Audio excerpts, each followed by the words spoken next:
இப்படி உலகத்தில் நடந்தால் நீதமான ஒரு படை வந்து அவர்கள் வந்து மக்காவை கைப்பற்றுவார்கள் என்றார்கள், அவர்கள் மதீனாவை கைப்பற்றுவார்கள் என்றார்கள்.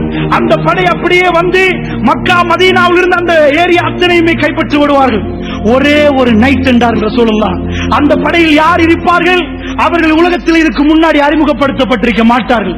என்றால் அவர்கள் நீதமான படை. ரசூலுல்லாஹ் அந்த படைக்கு இந்த பேர் அந்த பேர் இந்த பேர் என்று வைக்கவில்லை, அதில் நீதமான படை என்றார்கள், மிக நேர்மையான படை என்றார்கள். அவர்கள் வந்த உடனேயே கஅபத்துல்லாஹ் அங்கே அவர்கள் இருப்பார்கள். இரவு நேரம் ஒரே ஒரு நைட், அதாவது மக்காம் இப்ராஹிமுக்கும் ஹஜருல் அஸ்வதுக்கும் இடைப்பட்ட இடத்திலே அவர் இமாம் மஹ்தி அவரை தேர்ந்தெடுத்துக் கொள்வார்கள். அல்லாஹ்வுடைய நல்லடியார்களே, இந்த படை அவர்கள் வருவார்கள். எப்ப வருவார்கள் தெரியுமா? இவர்கள் வந்த உடனே மதீனா ஹை செக்யூரிட்டி ஜோன், மதீனாவிலே இருந்து தான் படைகள் உலகம் எங்கும் அனுப்பப்படும். ரசூலுல்லாஹ் அதுக்கு வைத்த பேர் என்ன தெரியுமா? மதீனாவில் இருந்து அந்த படை அனுப்பப்படுகிற நேரம் மிக பவர்ஃபுல்லான ஒரு படை. ரசூல் ஸல்லல்லாஹு அலைஹி வஸல்லம் பயன்படுத்துற வார்த்தை, உலகத்திலேயே அதிகமான பலமான படை இந்த படை என்றார் ரசூலுல்லாஹ். இந்த பூமியிலே பலமான படை மதீனாவில் இருந்து வெளியே வரும் என்றார்கள். வேற பேர் வைக்கவில்லை ரசூலுல்லாஹ். பலமான படை, நீதமான படை. அந்த பலமான படை எங்க போகும் தெரியுமா? ரோமர்கள் வந்து, கிறிஸ்தவர்கள் வந்து இஸ்தான்புல், கான்ஸ்டான்டினோப்பிள், துருக்கியுடைய தலைநகரத்தை இறங்கி கையிலே பிடித்துக் கொண்டிருப்பார்கள். துருக்கியை பிடித்தால், இன்றைக்கு துருக்கியில யுத்தம் ஆரம்பிக்கப்பட்டிருக்கிறது. சரமாரியாக பாம்பை போட்டுக் கொண்டிருக்கிறார்கள். இன்றைக்கு ஒரு மாதத்துக்கு முன்னாடி பீஸ் டாக்கை உடைத்து விட்டு துருக்கியிலே பிரச்சனை ஆரம்பித்து விட்டது. அரபு நாடுகள் எல்லாம் பிரச்சனைகள் இருக்கிறது. அல்லாஹ்வுடைய தூதர் என்ன சொன்னார்கள்? துருக்கியில் உள்ள தலைநகரம் இஸ்தான்புல், அது எங்கள்கிட்ட பறிப்போனது என்று செய்தி உங்களுக்கு கேள்விப்பட்டால், அல்லாஹ்வுடைய நல்லடியார்களே, மஹ்தி அலைஹிஸ்ஸலாத்து வஸ்ஸலாமுடைய வருகைக்கும் இஸ்தான்புலுக்கும் மிக மிக நெருக்கமான தொடர்பு இருக்கிறது. அமாக்கல்லது தாபிக் என்ற ஊர் அலப்போவுக்கு பக்கத்திலே, இன்றைக்கு அதிபயங்கரமான யுத்தம் நடக்கக்கூடிய அலப்போவுக்கு பக்கத்திலே இந்த தாபிக் என்ற ஊர் எங்க கையில இருந்து பறிப்போய் விட்டால், அதே மாதிரி இஸ்தான்புல், துருக்கியுடைய இஸ்தான்புல் எங்க கையில் இருந்து பறிப்போக விட்டால், அல்லாஹ்வுடைய நல்லடியார்களே, அங்கே தான் இமாம் மஹ்தி வருவார். எங்கிருந்து வருவார்? ஹரத்திலே அவர் இருப்பார். ஒரு காலமும் அவருக்கே தெரியாது அவர் தான் மஹ்தி என்று. நன்றாக புரிந்து கொள்ளுங்கள், மஹ்தி அவர் என்று அவருக்கே தெரியாது. ரசூலுல்லாஹ் என்ன சொன்னார்கள்? படர்ந்த நெற்றி என்றார்கள். மூக்கு கொக்கை, இன்னொரு ஹதீஸிலே மூக்கு கொஞ்சம் நீளமாக இருக்கும் என்றார்கள். அவர் என்னுடைய குடும்பம் என்றார்கள். ரசூல் ஸல்லல்லாஹு அலைஹி சொன்னார்கள், என்னுடைய குடும்பம் என்றார்கள். என்னுடைய ஃபாத்திமாவுடைய குடும்பம் என்றார்கள் ரசூல் ஸல்லல்லாஹு அலைஹி வஸல்லம். குறிப்பாக ஹஸன் ரலியல்லாஹுடைய குடும்பம் என்றார்கள். அங்கிருந்து வருவார் முஹம்மது இப்னு அப்துல்லாஹ். அவருடைய வாப்பாவுடைய பேர் அப்துல்லாஹ், அவருடைய பேர் முஹம்மத். அப்துல்லாஹ், முஹம்மத் என்னுடைய பேருக்கு ஒத்தாக இருக்கும், என் வாப்பா பேருக்கு அவருடைய வாப்பா பேர் ஒத்தாக இருக்கும், என் தாய் பேருக்கு அவருடைய தாய் பேர் ஒத்தாக இருக்கும். ரசூல் ஸல்லல்லாஹு அலைஹி வஸல்லம் அவர்கள் சொன்னார்கள், எல்லாத்தையும் சொல்லிவிட்டு அவர் யார் அவருக்கே தெரியாது. அல்லாஹ்வுடைய நல்லடியார்களே, அவர் அந்த நீதமான படையில் வந்தவர். எங்கே வந்தவர்? அவர் மக்காவில் பிறக்க மாட்டார், ஷாம் வாசி. அவர் வருவார் இந்த நீதமான படையில் வந்து காபத்துல்லாஹ் கைப்பற்றின உடனே அந்த நைட், அந்த இரவு, ஒரு இரவில் மஹ்தி வெளியாவார் என்றார்கள் சொல்லலாம். ஒரு இரவு தான், உலகத்துக்கு அதுக்கு முந்தின இரவில் இல்லை. இன்னொரு ஹதீஸில் சொன்னார்கள், மறுமை நாள் வருவதற்கு ஒரு நாள் எஞ்சி இருந்தாலும் மஹ்தியை அல்லாஹ் அனுப்பாமல் மறுமை நாள் வராது என்றார். ஏன் அப்படி சொன்னார்கள் தெரியுமா? அவ்வளவு உறுதி மஹ்தி வருவார் என்பதற்கு. மஹ்தி அலைஹிஸ்ஸலாத்து வஸ்ஸலாம் அவர்கள் ரசூல் ஸல்லல்லாஹு அலைஹி சொன்னார்கள், என்னுடைய பரம்பரையில் அவர் வருவார். வந்தால் அவர் அப்படியே இந்த இடத்தில் இருப்பார், மக்காம் இப்ராஹிமுக்கும் இதுக்கும் இடையில் இருப்பார். அந்த நேரத்திலே கண்டு கொள்வார்கள் மக்களில் உள்ள சிறந்தவர்கள், அறிவாளிகள். அவர்கள் இவரை கண்டு கொண்டு இவர் இமாம் மஹ்தி என்பார்கள். அல்லாஹ்வுடைய நல்லடியார்களே, அரத்தில் அப்படி நடந்தது. 1979 ஆண்டு சில பேர்களுக்கு கேள்விப்பட்டிருக்கும், 4 நாட்களாக அரத்தில் தொழுகை நடக்கவில்லை. சுபஹ் தொழுகை முடிந்த உடனே ஒரு ஃபயர் பண்ணினார்கள், ஷூட் பண்ணி ஹரமே அப்படியே கதிகலங்கி போய்விட்டது. ஹரத்துக்குள்ளே ஒருவர் எடுத்து மைக்கை எடுத்து பிடித்து பேசினார், இமாம் மஹ்தி வந்திருக்கிறார், இதா இருக்கிறார் இமாம் மஹ்தி என்று ஒருவரை காட்டி, அவருடைய வாப்பா பேர் அப்துல்லாஹ், அவருடைய பேர் முஹம்மது, அவர் படையோடு இங்கே வந்திருக்கிறார், ஹரத்தில் இமாம் மஹ்தி வந்து விட்டார் என்று சொன்ன சீருக்கு ஹரமே குழம்பி நிற்கிறது. அவர் அரபியில் பேசுகிறார். அங்கே உள்ள பாதி பேருக்கு ஒன்றுமே புரியவில்லை. ஏனென்றால் அஜமிகள் அங்கே இருக்கிறார்கள், என்ன பண்ணுவது என்று வழங்கவில்லை. ஃபயர் பண்றதுக்கு எல்லோரும் ரெடியாக நிற்கிறார். ஹரம் அப்படியே இருக்கிறது. சவுதி கவர்மெண்ட் அது வரைக்கும் இப்படிப்பட்ட ஒரு செக்கின் கொடுக்கவே இல்லை. இன்றைக்கு போய் ஜித்தாவிலே நிற்கிறோம் என்றால் செக் பண்ண வேண்டும் என்று அவர் அவசரப்படுத்துகிறார் என்றால் நீண்ட நேரம் நிப்பாட்டி வைத்து விசாரிக்கிறார்கள் என்றால் இது எல்லாம் 79க்கு பிறகு நடந்தது. அல்லாஹ்வுடைய நல்லடியார்களே, என்ன நடந்தது? ஹரத்திலே இமாம் மஹ்தியுடைய ஆட்சி என்று சொல்லி அறிவித்து எல்லாரும் வெளியான போது சவுதி அவசரமாக ஃபயர் பண்ணவில்லை. ஹரத்திலே ஒன்றும் பண்ண முடியாது. எல்லாம் அமைதியாக நின்று ரொம்ப ஸ்மூத்தாகத்தான் ஹேண்டில் பண்ணி அது மஹ்தி இல்லை அப்பா. ஏனென்றால் சவுதியே கதிகலங்கி நின்றது. இது மஹ்தியா என்ன? யார்? இமாம்கள் தெளிவாக பேசினார்கள். இப்படி மஹ்தி வர மாட்டார் என்றார்கள். தெளிவாக சொன்னார்கள். அல்லாஹ்வுடைய நல்லடியார்களே, நிறைய பேர் பேசுகிறார் அவர் மஹ்தியாம் இவர் மஹ்தியாம். மஹ்தி வந்து விட்டாலும் ஒரு காலமும் மஹ்தி அலைஹிஸ்ஸலாத்து வஸ்ஸலாம் அவர் வர முன்னாடியும் தெரியாது, அவருக்கும் தெரியாது. அவர் முஹம்மது, அவர் மஹ்தி என்றால் என்ன தெரியுமா அர்த்தம்? அவர்தான் கலீஃபா, அவர்தான் கலீஃபா. ரசூலுல்லாஹ் சொன்னார்கள், பனி மலைகளை தாண்டியாவது மஹ்தி வந்தால் அவருக்கு பையத்து பண்ணுங்கள் என்றார்கள். நீங்கள் எல்லோரும் அவர் அணியில் ஒன்று சேருங்கள் என்றார்கள். சாதாரண ஒருவர் வந்து நான் மஹ்தி என்றா உனக்கு என்னடா ஆட்சி இருக்குது? மஹ்திக்கு என்ன கிடைக்கும் தெரியுமா? ஜஸீரத்துல் அரப் அவர் கையில இருக்கும். ஒரு நாளில் அவர் ஆட்சியாளராக முழு உம்மத்தும் கண்டுகொள்ளும். அல்லாஹ்வுடைய நல்லடியார்களே, அப்படிப்பட்டவர் வந்தால்தான் ஆட்சி. ஜஸீரத்துல் அரபில் அது நடக்கவில்லை. நிறைய பேர் வந்து ஹோட்டல்களில் தங்கி மஹ்தி வந்தாராம். ஒரு காலத்தில் இன்னொருத்தர மஹ்தி மஹ்தி என்று அழைத்தார்கள். இப்படி காதியானில் இருந்து எல்லாருமே மஹ்தியை பற்றி பேசுவார்கள். அந்த மஹ்தி அலைஹிஸ்ஸலாத்து வஸ்ஸலாம் அப்படியெல்லாம் வரவே மாட்டார். நீங்கள் யாரை பார்த்து சந்தேகப்படவே தேவையில்லை. ஏனென்றால் அவரை உலகம் இந்த உம்மத்து அடையாளம் காட்டும் வரைக்கும் ஜஸீரத்துல் அரபுடைய ஜனாதிபதி அவரா? அவர் மஹ்தி. அப்படி வந்தாரா? மதீனாவை அவர் படை அனுப்பக்கூடிய சென்ட்ரல் பாயிண்டாக அனுப்பி உலகம் எங்கும் படைகள் போகும் என்றால் ரசூலுல்லாஹ் மதீனாவிலிருந்து போகும். ஒரு இந்த உலகத்திலே இந்த பூமியிலே மிக பலமான படை மதீனாவிலிருந்து வெளியாகும். எங்கே போகும் தெரியுமா? கான்ஸ்டன்டினோப்பிளுக்கு போகும் என்றால் ரசூலுல்லாஹ். துருக்கியுடைய தலைநகரம் இன்றைக்கு இஸ்தான்புல் என்ற பேர்.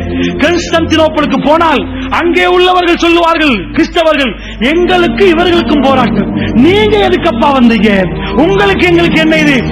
படையில் போனவர்கள் சொல்லுவார்கள், இல்லை எங்களுடைய உறவுகள், நாங்கள் விடமாட்டோம் என்றார். அல்லாஹ்வுடைய நல்லடியார்கள் ரசூலுல்லாஹ் சொன்னார்கள், அந்த படையை மூன்றாக பிரித்தார்கள். அந்த மிக பலசாலியான படையிலும் முனாஃபிக்கள் இருந்தார்கள். மூன்றாக ரசூலுல்லாஹ் பிரித்தார்கள். அதிலே ஒரு கூட்டம் புறமுதுகுட்டு ஓடுவார்கள். அல்லாஹ் ஒருபோதும் அவர்களை மன்னிக்க மாட்டான் என்றார்கள் ரசூலுல்லாஹ். அதிலே இன்னொரு கூட்டத்தை ரசூலுல்லாஹ் சொன்னார்கள், அவர்கள் அந்த யுத்தத்திலே ஷஹீதாக்கப்படுவார்கள். அல்லாஹ் ரப்புல் ஆலமீன் அவர்களை அரவணைத்துக் கொள்வான், அவர்களை மன்னித்து விட்டார் என்றார்கள் ரசூல் ஸல்லல்லாஹு அலைஹி வஸல்லம். அதிலே மூன்றாவது கூட்டம் அவர்களை தோற்கடிப்பார்கள். அந்த நேரத்தில் இஸ்தான்புல் மீண்டும் எங்கள் கையில் வந்தால் ஈசா நபியுடைய வருகை நெருங்கிவிட்டது என்ற அடையாளம். அல்லாஹ்வுடைய நல்லடியார்களே, இஸ்தான்புல் எங்கள் கையில் இருந்து போய் வர வேண்டும். இன்றைக்கு இஸ்தான்புல் போகுமா என்ற சந்தேகம் எழும்பக்கூடிய யுத்தம் வந்திருக்கிறது. ஆப்கானிஸ்தானை அடித்தார்கள், உள்நாட்டு போர், அல் கைதா என்றார்கள், தாலிபான் என்றார்கள், அடித்துக் கொண்டார்கள், சண்டைகள் வந்தது. கடைசியில் அமெரிக்கா தலையிட்டு அதை கையில எடுத்தார்கள். ஈராக் யுத்தம் என்றார்கள், அது இது என்றார்கள், கடைசியில் அமெரிக்கா கையிட்டு அவர் கைகளை வந்து விட்டது. அல்லாஹ்வுடைய நல்லடியார்களே, இதே மாதிரி அவர்கள் அப்புறம் பொம்மைகளை போட்டு ஆட்சியை நடத்தி கொண்டிருப்பார்கள். இதே மாதிரி இப்போ துர்க்கி யுத்தம் ஆரம்பிக்கப்பட்டிருந்தால், இதே சிரியாவுடைய யுத்தம் ரசூலுல்லாஹ் சொன்ன மல்ஹமாவாக இருந்தால், இது முடியவே முடியாமல் அடித்துக் கொண்டே இருந்தால், அல்லாஹ்வுடைய நல்லடியார்களே, கடைசி நேரம் ஷாமில் இருந்து தான் அந்த ஜிஹாது படை வெளியாகும். அல்லாஹ்வுடைய நல்லடியார்களே, ஏன் நான் ஷாமில் இருந்து சொல்கிறேன் தெரியுமா? மஹ்தி அலைஹிஸ்ஸலாத்து வஸ்ஸலாமுடைய படையில் பெரும் பகுதி சிரியா மக்கள். அல்லாஹ்வுடைய நல்லடியார்களே, நான் இதை கட்டி சொல்லவில்லை, சஹீஹுல் முஸ்லிமிலே மிக தெளிவாக வருகிறது. அவர்கள் போய் இஸ்தான்புலை பிடிப்பார்கள். பிடித்தால் ஷைத்தான் வெளியே வந்து கத்துவான். ரசூலுல்லாஹ் சொன்னார்கள், தஜ்ஜால் வெளியே வந்து விட்டான், தஜ்ஜால் வந்து விட்டான். ஓடுவார்கள் அந்த ஜிஹாது படை. எங்கே ஓடுவார்கள் தெரியுமா? ஹதீஸில் தெளிவாக வருகிறது, சிரியாவுக்கு ஓடுவார்கள். ஏன் சிரியாவுக்கு ஓடுவார்கள் தெரியுமா? தன்னுடைய மனைவி மக்களை பாதுகாப்பதற்காக வேண்டி சிரியாவுக்கு ஓட்டம் எடுப்பார்கள். ஏன்? தஜ்ஜால் வந்து விட்டால் அண்டர்லைன் பண்ணுங்க, சிரியா. ஏன் சிரியாவுடைய மனைவி மக்கள்? அது சிரியாவுடைய படை. அல்லாஹ்வுடைய நல்லடியார்களே, ஜிஹாதிலே பட்டு பட்டு பட்டு கடைசி யுகம் வருகிற நேரம் சிரியாவில் இருந்து தான் அந்த மிக பலசாலியான படை ஷாம் மண்ணில் இருந்து பலஸ்தீனத்திலே ஜிஹாது போராளிகளை நீங்கள் பார்க்கலாம். உம்மாமார்கள் மோந்து மோந்து பிள்ளைகளை அனுப்புகிறார்கள். ஃபீ சபீலில்லாஹ், அல்லாஹ்வுடைய பாதைகளை போங்க என்று சொல்கிறார்கள். இந்த ஷாம் மண்ணு மறுமை நாள் நெருங்கிவிட்டது என்று சொல்வதற்கான மஸ்ஜிதுல் அக்ஸாவுக்கான போராட்டம் அது தொடங்கி நடந்து கொண்டிருக்கிறது. யகூதியுடைய கணக்குகள் பிழையாகிவிட்டது. யகூதிகள் மிலேனியம் என்று பெயர் வைத்தார்கள். ஏன் பெயர் வைத்தார்கள்? மலிக்குஸ் சலாம். தெளிவாக பேசினார்கள். அவர்கள் சொன்னார்கள் கிங் ஆஃப் பீஸ், சமாதானத்தின் அரசனை 2000 ஆண்டு நாங்கள் எதிர்பார்க்கிறோம் என்றார்கள். யாரப்பா சமாதானத்தின் அரசன்? தஜ்ஜால். தஜ்ஜாலை எதிர்பார்த்தார்கள். அல்லாஹ்வுடைய நல்லடியார்களே, அது மிலேனியமாக பரப்பப்பட்டது. வீடியோக்களை அவர்கள் போட்டு வைத்திருந்தார்கள் மஸ்ஜிதுல் அக்ஸாவில் லைவ் டெலிகாஸ்ட் பண்ண. தஜ்ஜால் வருவானாம் கிங் ஆஃப் பீஸ், அதை வேர்ல்ட் வைடா லைவ் டெலிகாஸ்ட் பண்ணுவதற்கு போட்டார்கள். ஏமாந்து 17 வருடங்கள் ஆகிவிட்டது. 17 வருடங்கள் ஆகிவிட்டது. அவர்கள் தஜ்ஜாலை எதிர்பார்க்கிறார்கள். ரசூலுல்லாஹ் சொன்னார்கள், ஈரானில் ஒரு ஊர் இருக்கிறது, அஸ்பஹான், அரபியில் அதனுடைய பேர், இங்கிலீஷ்ல இஸ்பஹான். ரசூலுல்லாஹ் சொன்னார்கள், சஹீஹ் முஸ்லிம் நினைக்கிறேன், அஸ்பஹானிலே 70,000 யூதர்கள் தைலசான் என்ற பச்சை நிற யூதர்களுடைய ஆடை அணிந்து கொண்டு தஜ்ஜாலை பின்தொடருவார்கள் என்றார்கள். அல்லாஹ்வுடைய நல்லடியார்களே, போய் இன்டர்நெட்ல அடித்து பாருங்கள். இஸ்பஹான், அஸ்பஹான், நிறைய ஊர்கள் இஸ்லாமிய ஊர்களாக மாறிவிட்டது. இஸ்லாம் அவைகள் எல்லாம் பிடித்து விட்டது. ஆனால் இன்றைக்கு அண்டையில் இருந்து ரசூலுல்லாஹ் என்ன சொன்னார்கள்? யூதர்களுடைய மிக புனிதமாக, அதாவது யூதர்கள் பிடிவாதமாக உள்ள மண் தான் அஸ்பஹான். இன்றைக்கும் ஈரானிலே யூதர்களுடைய ஏரியா தான் அஸ்பஹான். 70,000 யூதர்கள் தைலசான் என்ற ஆடையோடு தஜ்ஜாலை பின்தொடர்வார்கள். இன்றைக்கும் அந்த ஊர் தயாராக இருக்கிறது. இதுவரைக்கும் அங்கே இஸ்லாம் நுழையவில்லை. ஸ்பெயின் வரைக்கும் இஸ்லாம் போனது, எங்கெங்கேயோ இஸ்லாம் போனது, ஈரானுக்குள்ளே போக முடியாமல் போனது. ஏன்? ரசூலுல்லாஹ் தெளிவாக சொன்னார்கள், அங்கே இருந்து தான் தஜ்ஜால் வெளியே வருவான். தஜ்ஜால் வெளியே வருவான். அந்த பகுதி ஈராக்குடைய பகுதிகள் இருந்து தஜ்ஜால் வெளியே வந்தால் குராசான் பகுதியில் இருந்து இவர்கள் 70,000 பேரோடு இவர்கள் அப்படியே தஜ்ஜாலை பின்தொடர்வார்கள். பாபு லூத், பலஸ்தீனத்திலே ஜெருசலத்தில் உள்ள பாபு லூத், லூத் என்ற இடத்திலே வைத்து ஈசா அலைஹிஸ்ஸலாத்து வஸ்ஸலாம் தஜ்ஜாலை கொல்லுவார்கள். அல்லாஹ்வுடைய நல்லடியார்களே, இது எல்லாமே ஷாம். இந்த ரெட் மார்க் எல்லாமே ஷாம். இந்த ஷாமில் இருந்து தான் மறுமை நாளைக்குரிய கடைசி யுக முடிவுக்குரிய போராட்டங்கள், அதிபயங்கரமான யுத்தங்கள் அத்தனையுமே நடக்கும். ரசூலுல்லாஹ் சொன்னார்கள், பலஸ்தீன மண்ணில் ஏற்படுகிற யுத்தம், அந்த யுத்தத்தில் எந்த அளவுக்கு என்றால் முஸ்லிம்களுக்கு எல்லா மரங்களும் முஸ்லிம்களுக்கு சொல்லும், ஹாதா யஹூதியும் மிவராஹி, எனக்கு பின்னாடி ஒரு யஹூதி இருக்கிறான், தால் உக்துலு, வாரப்பா கொல் அவனை என்று பேசும் ஹர்கத் என்ற ஒரு மரத்தை தவிர. சுப்ஹானல்லாஹ், ஒரு மரத்தை நாட்டிக் கொண்டு போறார்கள் அல்லாஹ்வுடைய நல்லடியார்கள் யூதர்கள். யூதர்கள் ஒரு மரத்தை நாட்டிக் கொண்டு போறார்கள். உலக யுக முடிவு நாள் ரசூலுல்லாஹ் சொன்னார்கள், அது அவர்களுக்குரிய மரம் என்றார்கள். அந்த மரத்தை தவிர மற்ற மரங்கள் எல்லாம் உங்களுக்கு சப்போர்ட் பண்ண, நேரடியாக பேசுமா மறைமுகமா அல்லாஹு அலம். ஆனால் அந்த யுத்தம் பல யுகங்களாக நடந்து கொண்டு போகிறது. அவர்களுக்கு முஸ்லிம் நாடை முழுமையாக பிடிக்க முடியுமா? நான் இப்பொழுது சத்தியம் பண்ணி சொல்கிறேன், அல்லாஹ் மீதானையாக உலகத்தில் எந்த முஸ்லிம் நாடும் முழுமையாக அவர்கள் பிடிக்க மாட்டார்கள். ரசூலுல்லாஹ்வுடைய செய்தி. நாங்கள் தைரியமாக பேசுவோம். 1400 ஆண்டுகளாக முஸ்லிம் நாடு என்ற முஸ்லிம் மண் என்று எது சொல்லப்பட்டதோ அதை முழுமையாக அவர்கள் பிடிக்க மாட்டார்கள். ஒரு பகுதி அவர்களுக்கு பிடிப்ப விடலாம், முழுமையாக பிடிக்க மாட்டார்கள். இது ரசூலுல்லாஹ் தெளிவாக சொன்னார். அல்லாஹ்வுடைய நல்லடியார்களே, அப்படி என்று சொன்னால் பலஸ்தீனம் சின்னதாகிவிட்டது, ஆனால் பலஸ்தீனம் அழியாது. அங்கே ஜிஹாத் நடக்கும். ஒரு காலமும் இந்த யூதனுக்கு எங்களை பலஸ்தீனிலிருந்து விரட்ட முடியாது. இதை நன்றாக புரிந்து கொள்ளுங்கள் அல்லாஹ்வுடைய நல்லடியார்களே. இவைகள் எல்லாம் நீங்கள் நம்பிக்கையோடு பார்த்தால் உங்களுக்கு வழங்கும் அடுத்த யுத்தம் இன்ஷா அல்லாஹ். மிஸ்ரில் இதுவரைக்கும் யுத்தம் இல்லை, ஈஜிப்தில் இதுவரைக்கும் யுத்தம் இல்லை. அடுத்தது மிஸ்ரில் நீங்கள் எதிர்பாருங்கள். ரசூலுல்லாஹ்வுடைய அடிப்படையில் நான் இந்த பாடத்தை படிக்கிறேன். எனக்கு படித்து தந்த உஸ்தாத் சொன்னார், ஈராக்கிலே பிரச்சனை, அடுத்தது சிரியா என்று சொன்னார். சிரியா என்று சொன்னார். அல்லாஹ் ரப்புல் ஆலமீன் அவர் மௌத்தாகி விட்டார். ஆனால் நாங்கள் இப்பொழுது சிரியாவை பார்க்கிறோம். இன்ஷா அல்லாஹ் அடுத்தது எகிப்து.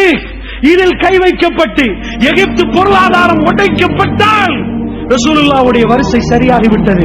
அப்படி என்றால் இந்த யுத்தங்கள் நடந்து கொண்டு போகுமா என்றால், அல்லாஹ்வுடைய நல்லடியார்களே, மறுமை நாளைக்குரிய அடையாளங்கள் அத்தனையும் ஒன்று சேர்ந்து கொண்டிருக்கின்ற அர்த்தம். அப்படி என்றால் மிக நெருக்கமாக இருக்கிறது என்றால் மறுமைக்கு நானும் நீங்களும் மறுமையை நினைத்தோமா? அல்லாஹ்வுடைய நல்லடியார்கள், சிரியா மக்களுக்காக, ஷாம் மக்களுக்காக என்ன சொன்னோம்? அல்லாஹ்வுடைய நல்லடியார்கள், முதலிலே சிரியாவிலே பிரச்சனை ஏற்பட்ட இடம் டெமஸ்கஸ், திமிஷ்க். கிழக்கு பகுதியிலே ஒரு வெள்ளை மினாரா இருக்கிறது. அதாவது இமாம் ஈசா அலைஹிஸ்ஸலாத்து வஸ்ஸலாம் அவர்கள் இறங்குற இடம் வெள்ளை மினாராண்டு ஒரு சிலர்கள் அடையாளம் வைத்திருக்கிறார்கள். அல்லாஹ் ஆலம் எங்களுக்கு நேரடியாக அடையாளம் காட்ட முடியாது. எது அடையாளம் படுத்தப்பட்ட வெள்ளை பள்ளிவாசலோ அதிலும் ஒரு துண்டு இந்த யுத்தத்திலே பாதிக்கப்பட்டிருக்கிறது. சோ இந்த ஷாமை பொறுத்தளவிலே அதிபயங்கரமான யுத்தத்துக்குரிய அத்தனை அடையாளங்களும் மிக தெளிவாக தெரிகிறது என்று சொன்னால் நாயகம் ஸல்லல்லாஹு அலைஹி வஸல்லம் சொன்ன செய்தியை ஞாபகப்படுத்துகிறேன். உலகம் இந்த மாதிரியான பிரச்சனையை முகம் கொடுக்கிற நேரம் யமனை காட்டி ரசூலுல்லாஹ் சொன்னார்கள், யமனில் ஒரு யுத்தம் உருவாகும் என்றார்கள். யமனிலே யுத்தம் உருவாக்கப்பட்டிருக்கிறது. யமனிலும் சண்டை நடக்கிறது. ஜனாசாக்கள் ஒவ்வொரு நாளும் ஜனாசாக்களை தான் சந்திக்க வேண்டியிருக்கிறது என்றால் அல்லாஹ்வுடைய நல்லடியார்களே, அதிபயங்கரமான யுக முடிவு நாள் சம்பவித்தால் நானும் நீங்களும் தயாரா? அல்லாஹ்வுடைய நல்லடியார்களே, இமாம் மஹ்தி அலைஹிஸ்ஸலாத்து வஸ்ஸலாமுடைய வருகை இந்த உலகத்துக்கு நெருங்கிக் கொண்டிருக்கிறது என்று சொன்னால் நானும் நீங்களும் தயாரா என்று சிந்தித்து பார்க்க வேண்டும். அல்லாஹ்வுடைய நல்லடியார்களே, ரசூலுல்லாஹ் சொன்னார்கள், ஒரு யுகம் வரும் என்றார்கள். பசித்த நாய்கள் உணவை கண்டால் எப்படி பாய்வார்களோ அந்த அளவுக்கு மறுமை நாள் நெருங்கிவிட்டால் காபிர்கள் முஸ்லிம்களை கண்டு பாய்ந்து கொதறுவார்கள் என்றார்கள் ரசூல் ஸல்லல்லாஹு அலைஹி வஸல்லம். முஸ்லிம் என்று சொல்லப்படுகிற நேரம், லா இலாஹ இல்லல்லாஹ் மொழியப்படுகிற நேரம், அந்த ஒரே வார்த்தைக்காக முஸ்லிம் கொல்லப்படுகிறான். அல்லாஹ்வுடைய நல்லடியார்களே, இந்த உலகத்திலே முஸ்லிமுக்கு வாழ முடியாதாம். காரணம், அவன் முஸ்லிமாம். அல்லாஹ்வுடைய நல்லடியார்களே, ரோஹிங்யா முஸ்லிம்களை நீங்கள் எல்லாம் பார்த்திருப்பீர்கள். அர்கான் என்ற ஒரு ஊராகவே வாழ்ந்து கொண்டிருந்தார்கள். அர்கான் என்ற ஊராக வாழ்ந்து கொண்டிருக்கிற நேரம் ரோஹிங்யா முஸ்லிம்கள் அவர்கள் பர்மாவுக்குள் உள்ளடக்கப்பட்ட பிறகு அவர்கள் அத்தனை பேரும் விரட்டப்பட்டு நிப்பாட்ட வைத்து சுட்டார்கள். அல்லாஹ்வுடைய நல்லடியார்கள் என்ன காரணம் கேட்டால், ஏனப்பா அவர்கள் செய்த பிழை என்னப்பா? முஸ்லிம் என்றார்கள். ரசூலுல்லாஹ் என்ன சொன்னார்கள்? ஒரு காலம் வரும், எப்படி பசித்த நாய்கள் வெறி பிடித்து உணவை கண்டால் பாய்வார்களோ உங்களை கண்டு அப்படி பாய்வார்கள் அப்பா என்றார்கள். சஹாபாக்கள் கேட்டார்கள், யா ரசூலல்லாஹ், அப்பொழுது நாங்கள் அதிகமாக இருப்போமா கொஞ்சமாக இருப்போமா? ரசூலுல்லாஹ் சொன்னார்கள், நீங்கள் அதிகமாக இருப்பீர்கள். சொல்லிவிட்டு சொன்னார்கள், நானும் நீங்களும் இருக்கிறோம். அப்படி இருக்க மாட்டார்கள் அப்பா, வெள்ளத்தில் அடிபட்டு போகிற சருகுகள் போன்றிருப்பார்கள். அதனால் அதிகமாக இருந்து வேலை இல்லை, நீங்கள் அதிகமாக இருப்பீர்கள், ஆனால் வெள்ளத்தில் அடிபட்டு போற சருகுகள் மாறி இருப்பீர்கள். அல்லாஹ்வுடைய நல்லடியார்களே, அப்படிப்பட்ட காலமாண்டு சந்தேகிக்கப்படுகிற அளவுக்கு முஸ்லிம் என்றால் அவன் தீவிரவாதி, முஸ்லிமை கொல்லுங்கள், முஸ்லிமை அடியுங்கள் என்று சொல்லப்படுகிறது. ரோஹிங்யா முஸ்லிம்களை அனுப்பினா சுப்ஹானல்லாஹ் யாரு கைவிரிச்சா தெரியுமா? அர்கான்ல இருந்து ஒரு ஆறு ஓடுது. அந்த ஆறு நேரடியா பங்களாதேஷுக்கு செட் ஆகுது. நாயிஃப் என்ற ஒரு ஆறு, அதுல போட்டா வந்தாங்க. நீங்க எல்லாம் பார்த்திருப்பீங்க.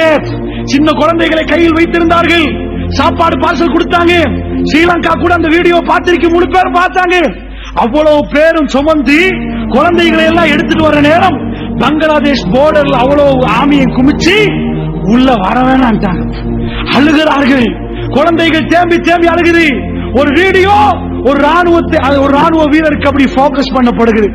அந்த ராணுவ வீரருடைய கண்ணால கண்ணீர் ஓடுது. என்ற குழந்தைகள் அழுகுது, எல்லோரும் அழுகிறார்கள். சாப்பாடு கொடுக்கப்பட்டு போங்கன்னு சொல்லப்படுகிறது. பங்களாதேஷ் கவர்மெண்ட் முஸ்லிம் என்று பார்க்கவில்லை, நம்முடைய நாட்டுக்குள் பர்மாவை அழைக்க இயலாது, அப்படித்தான் முஸ்லிம் என்று சொன்ன நாடுகள் பார்த்தது. அல்லாஹ்வுடைய நல்லடியார்களே, அது பயங்கரமான சோதனை. முஸ்லிமுக்கு பாதிக்கப்படுற நேரம் மற்ற முஸ்லிம் கைவிரித்து விட்டான். அந்த நேரத்தில் பிள்ளைகளை தூக்கி காட்டுவார்கள், பிஞ்சி மதலைகள். எனக்கும் உங்களுக்கும் அப்படிப்பட்ட சோதனை வரவில்லை. காரையில் போகும், மாலையில் வருகிறோம், சின்ன பொருளாதார சிக்கல். ஆனால் எனக்கும் உங்களுக்கும் அவர்கள் பட்ட வேதனை கூட ஞாபகம் இல்லை என்றால் நாங்கள் முஸ்லீமா முனாஃபிக்கா? அல்லாஹ்வுடைய நல்லடியார்களே, காட்டின உடனே அந்த ராணுவ வீரர் கண்ணீர் வடிகிறது. அப்படியே சொல்லுவார், அல்லாஹ் உங்களை பாதுகாப்பான், போங்க, எங்களுக்கு வேற ஒன்னும் பண்ண முடியாது. அழுது சொல்லுவாரு. சுப்ஹானல்லாஹ். அந்த மக்கள் திரும்ப போட்டில் ஏற்றி அனுப்பப்படுவார்கள். அந்த மீன் பிடித்தவர்கள் சொன்னார்கள் அறிக்கை, நாங்கள் எல்லாம் மீன் பிடிக்க போனோம், ஆத்தங்கரையிலே நாங்கள் மீனை விட அதிகமாக சின்ன பிள்ளைகளும் மதலைகளும் பெரியவர்களும் ஜனாசாக்களை மிதங்குவதை பார்த்தோம். அல்லாஹ்வுடைய நல்லடியார்களே, இந்த முஸ்லிம் உம்மத் வெறி பிடித்த நாய்கள், பசித்த நாய்கள் எப்படி உணவை கண்டால் பாயுமோ அப்படி பாயும் வரைக்கும் மறுமை நாள் வராது என்றார்களே ரசூலுல்லாஹ். என்னுடைய மக்கள் பாதிக்கப்பட்டிருக்கிறார்கள். ஜனாசா ஆத்தங்கரை ஓரமாக மிதக்கிறது. அல்லாஹ்வுடைய நல்லடியார்களே, முழு உலகமே பார்த்த ஒரு போட்டோ நிறைய நாளிதழ்களில் தலைப்பு செய்தியாக வந்து உலகமே உழுக்கப்பட்ட ஒரு போட்டோ. கையில் தூக்குற நேரம் தான் நானே வயதை அடைந்து கொண்டேன். ஏனென்றால் வீடியோ கூட வெளியிட்டார்கள். ஒரு கரை ஓரமாக சிரியாவுடைய யுத்தத்திலே கரை ஓரமாக ஒரு குழந்தை, அந்த குழந்தையுடைய அப்படியே முகம் குப்புற அந்த குழந்தை மவுத்தாக இருக்குது. கிட்டத்தட்ட 3.5 வயசு இருக்கும். அதாவது அப்படியே அலை வருகுது, தலைய நலைக்குது, அலை வருகுது, தலைய நலைக்குது. இந்த மாதிரி நலைச்சு போகுது. சுப்ஹானல்லாஹ், ஜனாசாவை தூக்கினால் சின்ன ஒரு குழந்தை. இந்த மாதிரி யுத்தங்களால் முஸ்லிம்கள் பாப்பா கடலில் மௌத்து, உம்மா மௌத்து, அந்த பிஞ்சு குழந்தை கடலிலே அனாதையாக மரணிக்கப்பட்டிருந்தால் அல்லாஹ் ரப்புல் ஆலமீன் அப்படிப்பட்ட சோதனை எனக்கும் உங்களுக்கும் தரவில்லையே. இந்த இரவிலே நானும் நீங்களும் அந்த மக்களுக்காக கண்ணீர் வடித்து துஆ செய்யாவிட்டால், யா அல்லாஹ், எங்களுடைய மக்கள், எங்களுடைய புனித மண்ணிலே மிக அதிபயங்கரமான போராட்டம் நடக்கிறது, அந்த மக்களுக்கு உன்னுடைய உதவி வேண்டும் இறைவா என்று கேட்காவிட்டால் நாம் எல்லாம் எப்படிப்பட்ட முஸ்லிம்கள் அல்லாஹ்வுடைய நல்லடியார்கள். எனக்கும் உங்களுக்கும் உள்ள இந்த சாதாரண பிரச்சனைகள் பெரும் பிரச்சனையாக இருந்தால் நீங்கள் எல்லாம் பார்க்கலாம். அதாவது உலகமே பார்த்த வீடியோ. அடுத்த நாட்டுக்கு போய்விட்டார்கள், கிறிஸ்தவ நாடு. போனால் ரயில்வே ட்ரக்கிலே பிஞ்சு குழந்தைய உம்மா தூக்கி கொண்டிருக்கிறார். பாப்பா வந்து உம்மாவோட சேர்த்து ரயில்வே ட்ரக்கிலே போடுறார். எதுக்கு போட்டார் தெரியுமா? தற்கொலை முயற்சி அல்ல, அல்லாஹ்வுடைய நல்லடியார்களை பிச்சை கேட்டார்கள். என்ன கேட்டார்கள் தெரியுமா? ட்ரெயின் வந்தால் அப்படியே சாகுறோம் என்றார்கள். பேச்சுக்கு நிஜமாக சொல்லவில்லை. ஏன் அப்படி சொன்னால்தான் அந்த ஊரிலே எங்களை எடுப்பார்கள். என்ன கேட்டார்கள் தெரியுமா? இல்லை என்றால் நீங்கள் எங்களை பொறுப்பெடுத்துக் கொள்ளுங்கள் என்றார்கள். எங்களை பொறுப்பெடுத்துக் கொள்ளுங்கள் என்றார்கள். சுப்ஹானல்லாஹ், கிறிஸ்தவ நாடுகளில் போய் மண்டியிட்டு எங்களை பொறுப்பெடுத்துக் கொள்ளுங்கள் என்று கண்ணீர் வடித்து அழுகிறார்களே பஷார் அல் அசாத். அவன் செய்த கொடுமை இந்த மோமின்களை முஸ்லிம்களை மண்டியிட வைத்திருக்கிறது அல்லாஹ்வுடைய நல்லடியார்கள். அப்படி என்று சொன்னால் நான் என்ன உங்களுக்கு சொல்கிறேன், அதிபயங்கரமான யுத்தத்தின் விளைவு. நன்றாக வாழ்ந்த எங்களுடைய முஸ்லிம்கள் எங்கேயோ போகிறார்கள். அவர்களுடைய கூடாரத்திலே மைனஸ் டிகிரி அல்லாஹ்வுடைய நல்லடியார்களே, அதிபயங்கரமான கூதல் இருக்கிறார்கள். சாப்பிடுவதற்கு வழி இல்லை. அவர்கள் செய்த குத்தம் என்ன? பஷார் அல் அசாதை முன்னிறுத்தி, இறைவா இந்த கொடூர் கோலனுக்கு நீயே பார்த்துக்கொள் யா அல்லாஹ் என்று எத்தனை முஸ்லிம்கள் கேட்டீர்கள். நானும் நீங்களும் அவர்களுடைய உறவுகள் என்றால், அஹ்லுஸ் சுன்னா வல் ஜமாஅத் பாதிக்கப்படுறார்கள் என்றால், இந்த ஷியாக்கள் அவர்கள் நுழைந்து இவர்கள் அஹ்லுஸ் சுன்னாவுடைய இரத்தத்தை ஓட்டுகிறார்கள் என்று சொன்னால் புரிந்து கொள்ளுங்கள், இந்த நாட்டிலே ஷியாக்களை வளர்க்கிறார்கள். இமாம் குமைனி, யாரடா இமாம் குமைனி? அவனுக்கு இமாம் என்று யார் பேர் வைத்தது? அல்லாஹ்வுடைய நல்லடியார்களே, அந்த அளவுக்கு இமாம் என்று சொல்லக்கூடிய ஈரானிய முஸ்லிம் குடியரசு என்று வாய் கூசாமல் வானொலிகளில் பேசுகிறார்களே. ஷியாக்கள் என்றைக்காவது அஹ்லுஸ் சுன்னா வல் ஜமாஅத்தில் சேருவார்களா? நாங்கள் ஜமாத் ரீதியாக பிரிந்திருக்கலாம், தௌஹீத் தப்லீக் ஜமாத் இஸ்லாம் என்று பிரிந்திருக்கலாம். ஆனால் நாங்கள் எல்லோரும் அஹ்லுஸ் சுன்னா வல் ஜமாத்துகள். ஆனால் ஷியாக்கள் காஃபிர்கள். ஜமியத்துல் உலமா மிக தெளிவாக ஃபத்வா கொடுக்கப்பட்டிருக்கிறது. ஷியாக்களை இந்த உலமாக்கள் எல்லோரும் எதிர்க்கிறார்கள். ஹரத்திலே வியாழக்கிழமை வெள்ளிக்கிழமை ராத்திரியிலே ஆமியிலே போடுவார்கள், மஸ்ஜித் நபவியிலே. ஏன்?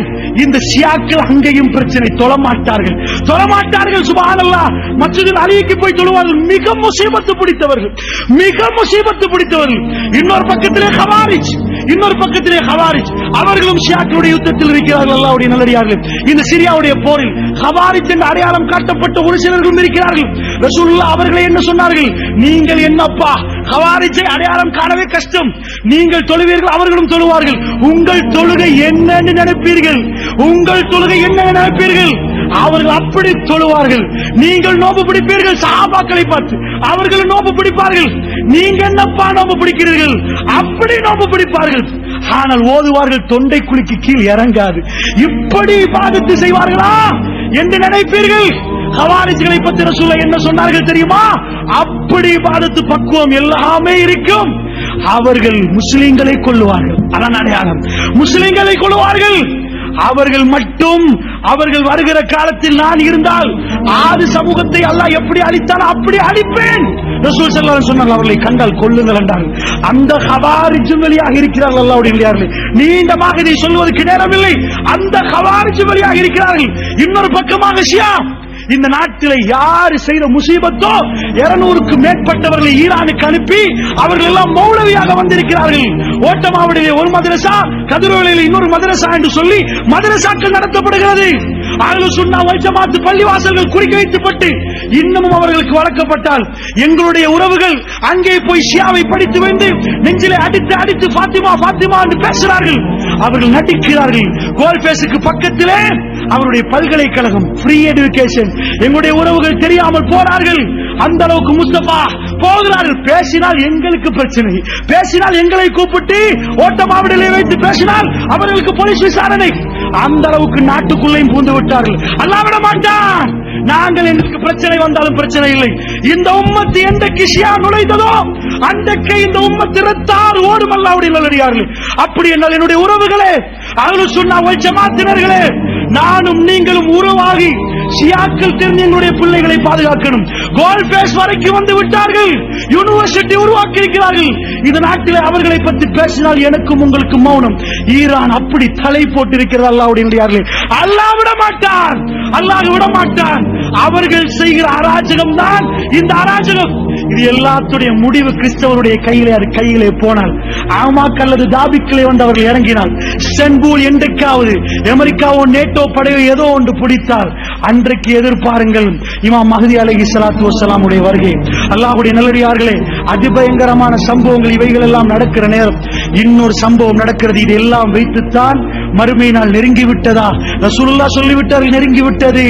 நான் கடைசி தூதர் என்று சொல்லிவிட்டார்கள். அது எவ்வளவு நெருங்கி இருக்கிறது என்றால், ரசூலுல்லாஹ் சொன்னார்கள் ஒரு நதியை பார்த்து, மறுமை நாளைக்குரிய அடையாளங்களை ரசூலுல்லாஹ் பேசுற நேரம் பானதுரையிலே இந்த வீட்டிலே இப்படி நடக்கும் என்று பேச மாட்டார். இன்னால் மௌத்தாகுவார், அது மறுமைக்குரிய அடையாளம் என்று சொல்ல மாட்டார். ஏனென்றால் உலகமே பார்க்கணும், உலகமே பேசணும். அந்த மாதிரி விஷயங்களை தான் ரசூல் ஸல்லல்லாஹு அலைஹி வஸல்லம் உடைய நாவிலே அல்லாஹ் சொல்ல வைத்தான். ஏன் சொல்ல வைத்தான் தெரியுமா? அந்த யுகங்களில் அவைகள் எல்லாம் நடக்கிற நேரம் நானும் நீங்களும் தௌபாவிலே ஈடுபட்டு அல்லாஹ்வின் பக்கம் திரும்ப வேண்டுமா, நெருங்க வேண்டுமா? அதற்காக வேண்டி அல்லாஹ்வுடைய தூதர் இப்படி சொன்னார்கள். ரசூலுல்லாஹ் சொன்னார்கள், ஃபுராத் நதி வத்தி, யூப்ரட்டிஸ் நதி வத்தி, தங்க மழை வெளி வரும் வரைக்கும் மறுமை நாள் வராது வராது என்றார்கள் ரசூல் ஸல்லல்லாஹு அலைஹி வஸல்லம் அவர்கள். லா தகுமு ஸஆ, மறுமை நாள் வராது. ஃபுராத் நதி வத்தி, தங்க மழை வெளி வரும் வரைக்கும். புகாரி முஸ்லிமிலே வருகிறது. அல்லாஹ்வுடைய நல்லடியார்களே, திடுக்கிடக்கூடிய செய்தி. ஃபுராத் என்றால் யூப்ரட்டிஸ் நதி. நான் நினைக்க மாட்டேன் இந்த சபையில் யாரும் அந்த நதியை ஸ்கூலில் படித்திருக்காமல் யாரும் இருந்திருப்பீர்கள் என்று. ஏனென்றால் உலகத்தில் மிக பிரசித்தி பெற்ற நதிகளில் நைல், யூப்ரட்டிஸ், டைக்ரீஸ், அமேசான் இவைகள் வந்து ஆகவும் பிரசித்தி பெற்ற நதிகள். ஹிந்து நதி. இந்த நதிகளில் மிகவும் முதன்மை வாய்ந்தது தான் யூப்ரட்டிஸ்.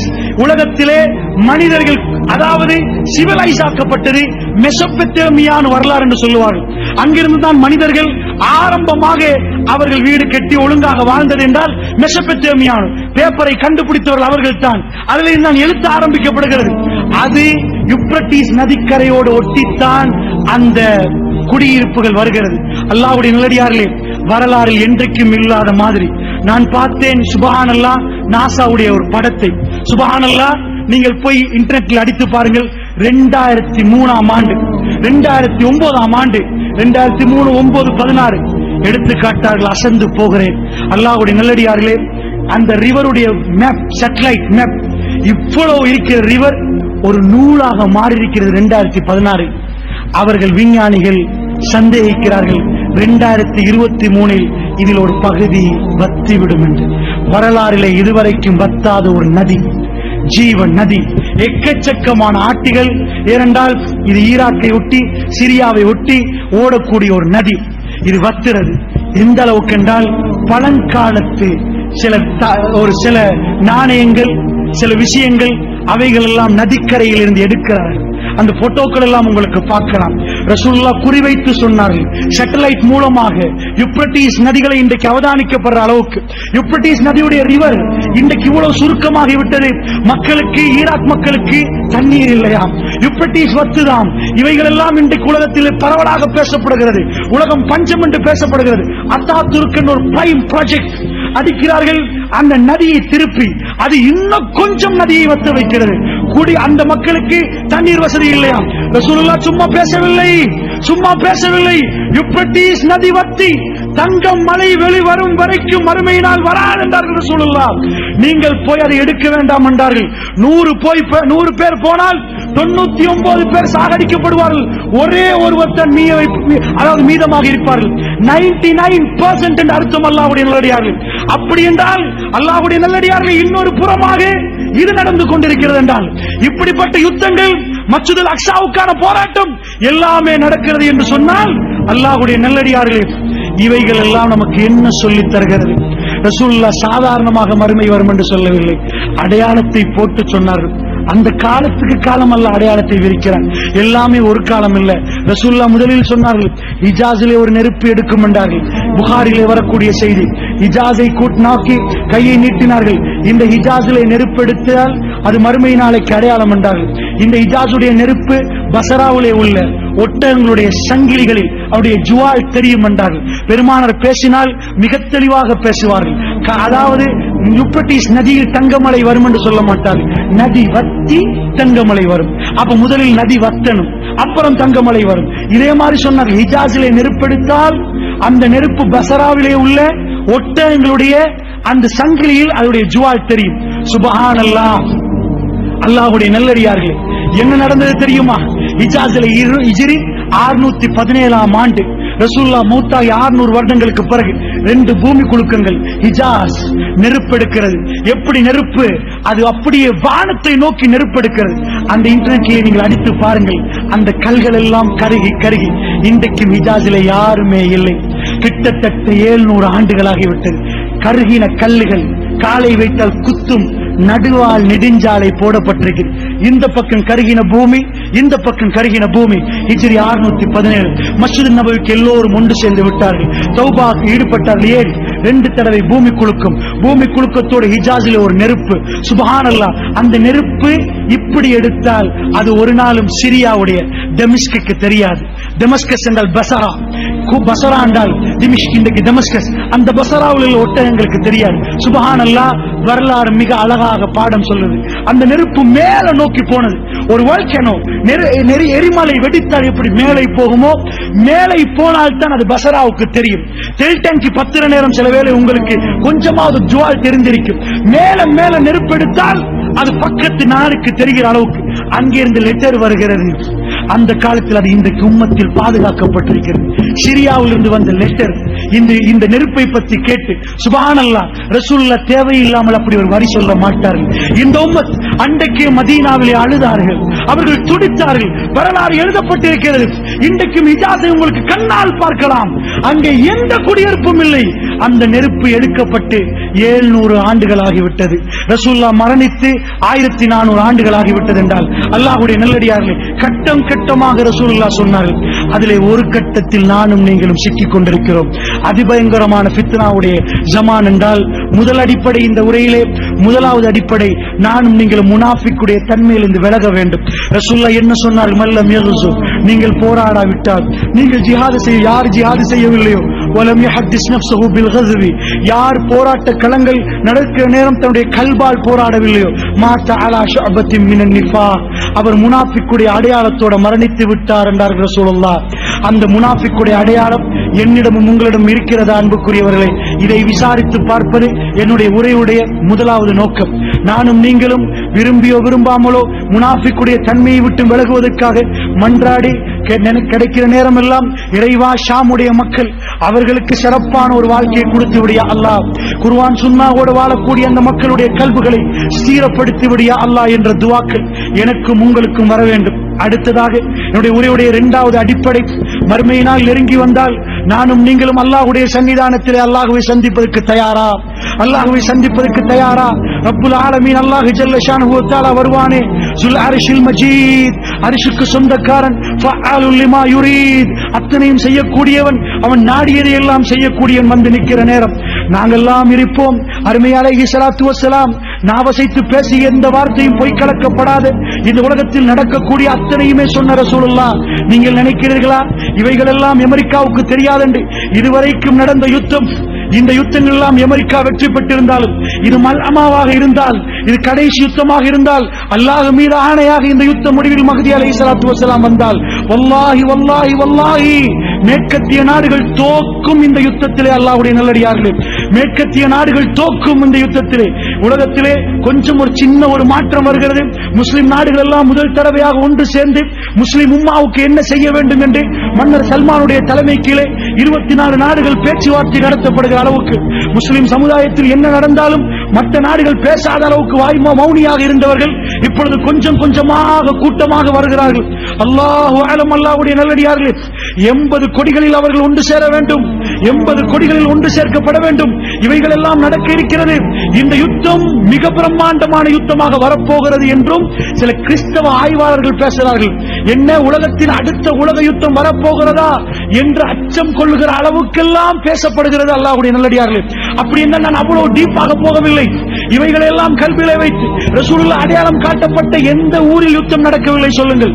யகூதிகளோடு நீங்கள் யுத்தம் செய்யாமல் மறுமை நாள் வராது, மஸ்ஜிதுல் அக்ஸாவை கைப்பற்றும் வரைக்கும் என்றார்கள் ரசூலுல்லாஹ். இன்றைக்கு அதுக்கான யுத்தம் ஆரம்பிக்கப்பட்டு விட்டதா? அது நடந்து கொண்டிருக்கிறதா? எங்கள் கையிலே அக்ஸா வந்து அந்த அக்ஸா எங்கள் கையிலே இருக்கும் வரைக்கும் இருக்கிற நேரத்தில் தான் மறுமை நாள் வரும். அப்படி என்றால் அல்லாஹ்வுடைய நல்லடியார்களே, ரசூலுல்லாஹ் சொன்ன துருக்கியிலே அங்கே யுத்தம் ஆரம்பிக்கப்படுகிறது, ஷாம்லே அங்கே யுத்தம் ஆரம்பிக்கப்படுகிறது என்றால் இவருடைய கடைசி எப்படி அமையும் தெரியுமா? சிரியாவுடைய படை கான்ஸ்டான்டினோப்பிளில் இருந்து அப்படியே வருவார்கள். தஜ்ஜால் வெளியே வந்து விட்டார் என்று சொல்லி கேள்விப்பட்ட உடனே வந்து பார்த்தால் அது பொய்யான செய்தி. அவர்கள் தன்னுடைய குடும்பத்தோடு இருக்கிற நேரம் திடீரென்று ஒரு தகவல் வரும், நிஜமாக தஜ்ஜால் வெளிவந்து விட்டான் குராசான் பகுதியிலே, அதாவது ஈராக் போன்ற பிரதேசத்தில் இருந்து அவன் வெளியே வருவான். வெளியே வருகிற நேரம் யகூதிகள் எல்லோரும் கிங் ஆஃப் பீஸ் அவர்களும் எதிர்பார்த்துக் கொண்டிருக்கிறார்கள். அவர்கள் எல்லோரும் ஒன்று சேர்ந்து விடுவார்கள் தஜ்ஜாலுடைய பின்னணியிலே. அந்த நேரத்திலே தான் இமாம் மஹ்தி அலைஹிஸ்ஸலாத்து வஸ்ஸலாம் இருப்பது ஷாமிலே, சிரியாவிலே, திமிஷ்கிலே, பசராவிலே, பசராவுடைய கிழக்கு பகுதியிலே, டமஸ்கஸுடைய கிழக்கு பகுதியிலே வெள்ளை மினாராவில் சுபஹ் தொழுகைக்காக வேண்டி ஆயத்தப்படுகிற நேரம். அந்த நேரத்தில் ஈசா இப்னு மரியமுடைய மகன் ஈசா அலைஹிஸ்ஸலாத்து வஸ்ஸலாம் வானவருடைய ரெக்கையிலே அப்படி இந்த பூமிக்கு இறக்கப்படுவார். ரசூலுல்லாஹ் அடையாளம் காட்டினார்கள், மிக தெளிவாக அடையாளம் காட்டினார்கள். அவர் வர்ணனின் ஆடை அணிந்திருப்பார், அவருடைய தலையிலே முத்து முத்தாக வேர்வைகள் இருக்கும். அவர் கொண்டையை சாத்தினால் அப்படியே வேர்வைகள் கீழே கொட்டும் என்றார்கள். தலையை உயர்த்தினால் அது முத்து முத்தாக தெரியும் என்றார்கள். அவர்கள் வந்து பசராவிலே இறங்குவார்கள். இதுவும் ஷாம், அல்லாஹ்வுடைய நல்லடியார்களே, ஷாமிலே இறங்குவார்கள். இறங்கின உடனே இந்த உம்மத் ஈசா இப்னு மரியம், ஈசா அலைஹிஸ்ஸலாத்து வஸ்ஸலாம் அவர்களை இமாம் மஹ்தி அலைஹிஸ்ஸலாத்து வஸ்ஸலாம் அவர்கள் கண்டு கொள்வார்கள். சொல்லுவார்கள், ஈசா நீங்கள் தொழுவிக்க வேண்டும் என்பார்கள். அவர் ஒரு வார்த்தை சொல்லுவார், இந்த உம்மத்துக்கு தலைமை தாங்குவதற்கு அல்லாஹ் ரப்புல் ஆலமீன் என்னை தேர்ந்தெடுக்கவில்லை, இந்த உம்மத்துக்கு நீங்கள் தலைவர் என்பார். நீங்கள் தலைவர், நீங்கள் தான் தொழுவிக்க வேண்டும் என்பார். இமாம் மஹ்தி ஒரு நபி அல்ல, இமாம் மஹ்தி ஒரு நபி அல்ல. தெளிவாக புரிந்து கொள்ளுங்கள், அதிகமானவர்கள் பிழையாக புரிந்திருக்க. அவர் ஒரு ஜனாதிபதி, அவர் ஒரு ஜனாதிபதி, நேர்வழி காட்டப்பட்ட ஒரு ஹலீஃபா. அதுதான், அவருக்கு வகையும் வராது, அவர் குர்ஆனை தான் பின்பற்றுவார், புதுசாக அதை சொல்ல மாட்டார், அவருக்கு வேற எதுவும் கொடுக்கப்பட்டிருக்காது. அவர் ஒரு நேர்வழி பெற்ற ஒரு ஜனாதிபதி. ஈசா நபி ஒரு நபி, ஆனால் அவர் என்ன சொல்லுவார், இந்த உம்மத்துக்கு நீங்கள் தலைமை தாங்க வேண்டும். சுபஹ் ஜமாத் நடத்தப்படும். அதற்கு பிறகு ஈசா நபி யுத்தத்துக்கு தலைமை தாங்குவார், யுத்தத்துக்கு தலைமை தாங்குவார். அல்லாஹ்வுடைய நல்லடியார்களே, அந்த நேரத்தில் தஜ்ஜால் பதறுவான்.